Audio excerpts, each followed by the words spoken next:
I once heard about a man who loved to hunt. The man bought two pups that were top-notch bird dogs. He kept them in the backyard where he trained them. And one morning, an ornery little vicious-looking bulldog came a shuffling and a snorting down the alley. He crawled under the fence into the backyard with the bird dogs. It was easy to see that he meant business. The man's first impulse was to take his setters and lock them in the basement so they wouldn't tear up that little bulldog, but he decided to let the little bulldog learn a lesson. They got into a scuffle, and hair was flying everywhere, and bulldog was going here, and then setter was going there.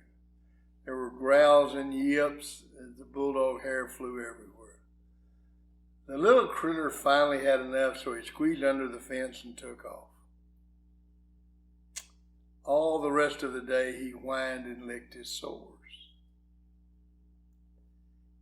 Interesting, the next day at about the same time, here came that same little bulldog. Back under the fence and after those bird dogs. Once again, he took a beating. Would you believe the very next day he was back again? The man had to leave to go out of town on a business trip. And he called home to see how his wife was, and he asked about the dogs. And she said, "Can you believe that dog comes here every day?" And said, "What has happened now, every time that bulldog comes into the backyard, those bird dogs go and hide." The little bulldog lost every fight, but he didn't do what? He didn't quit.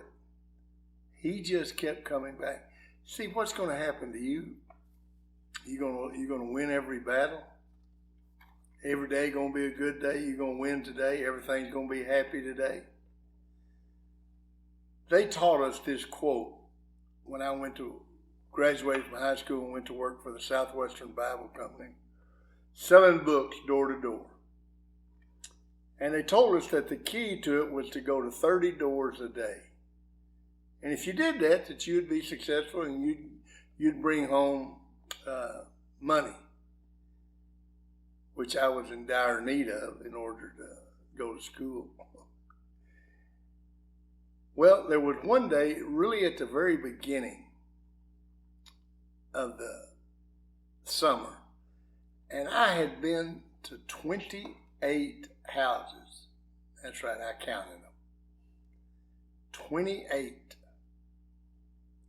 I hadn't even gotten in a bunch of them and had not made one sale. Terrible day. And I thought, I just need to go home. I'm going to quit. Then I said, no, I'm going to 2 more houses. I'm going to make my 30 houses. I said I'd do it, and I'm going to do it. That's the way I was raised. I go to this house, and I'm giving my little wonderful sales talk, and I'm going a mile a minute. And the guy stops me, and he says, "Son, can you stop there for a minute?" And I said, "Sure." I knew what the next part was. We've got all the books we need. See you later. He said, "I'm a preacher at the church here. And tomorrow night is our Wednesday night meeting. And I'd really like for you to come and present these books to our congregation. Would you mind doing that?"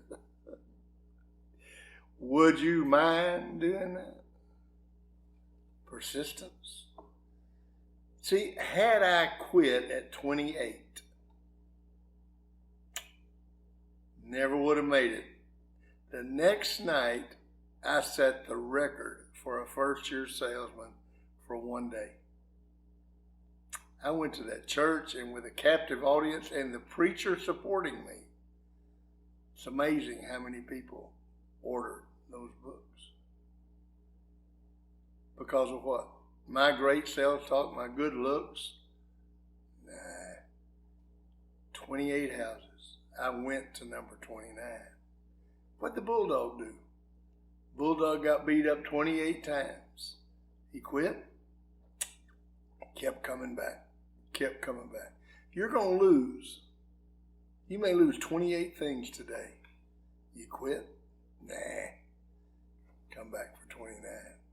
If you keep coming back, you got a chance. Keep your eye on the prize and just keep on keeping on. And you'll be the best you that you can be.